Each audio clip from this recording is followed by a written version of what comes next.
Өкпедегі газ алмасу бұл альвеоларлы капиллярлық мембрана арқылы жүретін газдар диффузиясы.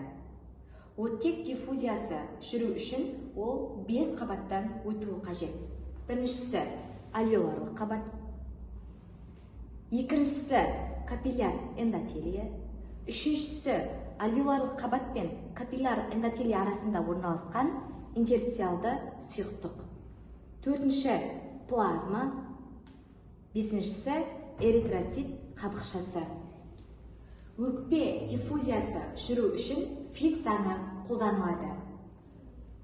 Бұл жерде П қысым градиенті, газдар ерігіштігі, тыныс алу жылдамдығы, тыныс алу уақыты және С альвеолардың ауданы, және бұл жердегі Л альвеоларлық капиллярлық мембрана қалыңдығы. Үлкен қан айналым шеңберіндегі газ алмасу көмірқышқыл газының тіннен эритроцитке градиент бойынша парциалды қысым есебінен өтуінен басталады. Эритроцитке енген көмірқышқыл газы сумен әрекеттесіп, көмірқышқыл H2CO3 түзіледі. Ол диссоциациялау нәтижесінде бикарбонатқа және сутекке ыдырайды. Сутек оттекті қосылысымен әрекеттесіп, гемоглобинді өзіне қосылады. Нәтижесінде оттек, калий және сутек гемоглобин түзіледі. Бос күйіндегі оттек парциалды қысым есебінен градиент бойынша тінге өтеді. Келесі реакция калий мен бикарбонат арасында жүреді. Калий бикарбонатпен қосылып, калий бикарбонат түзіледі. Бұл кіші қан айналым шеңберіне баратын қосылыс. Келесі реакция көмірқышқыл газымен жүреді. Көмірқышқыл газының барлығы сумен әрекеттеспейді.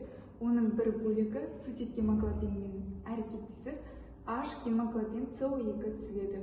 Бұл да кіші қан айналым шеңберіне баратын қосылыс. Келесі бикарбонатпен жүреді. Бикарбонаттың бір бөлігі қан плазмасына өтеді және сол жерде натрий хлоридімен әрекеттесіп, хлор түзіледі және натрий бикарбонат түзіледі. Түзілген хлор қайтадан эритроцитке енеді, ал натрий бикарбонаты кіші қан айналым шеңберіне баратын қосылыс. Төрт қосылыс: сутек гемоглобин CO2, H гемоглобин CO2, калий бикарбонаты, натрий бикарбонаты және түзілген көмірқышқыл газының бір бөлігі кіші қан айналым шеңберіне барады. Кіші қан айналым шеңберіндегі газ алмасуға үлкен қан айналым шеңберінде түзілген төрт қосылыс: сутек гемоглобин CO2, калий бикарбонаты, көмірқышқылы натрий бикарбонаты қатысады. Кіші қан айналым шеңберіндегі газ алмасу оттектің парциалды қысым есебінен альвеолардан градиент бойынша эритроцитке өтуінен басталады. Эритроцитке енген оттек H гемоглобин CO2 мен әрекеттеседі. Нәтижесінде сутек, бос күйінде көмірқышқыл газы және оксигемоглобин түзіледі. Бос күйіндегі көмірқышқыл газы альвеолаға өтеді. Процесс әрі қарай жалғасады.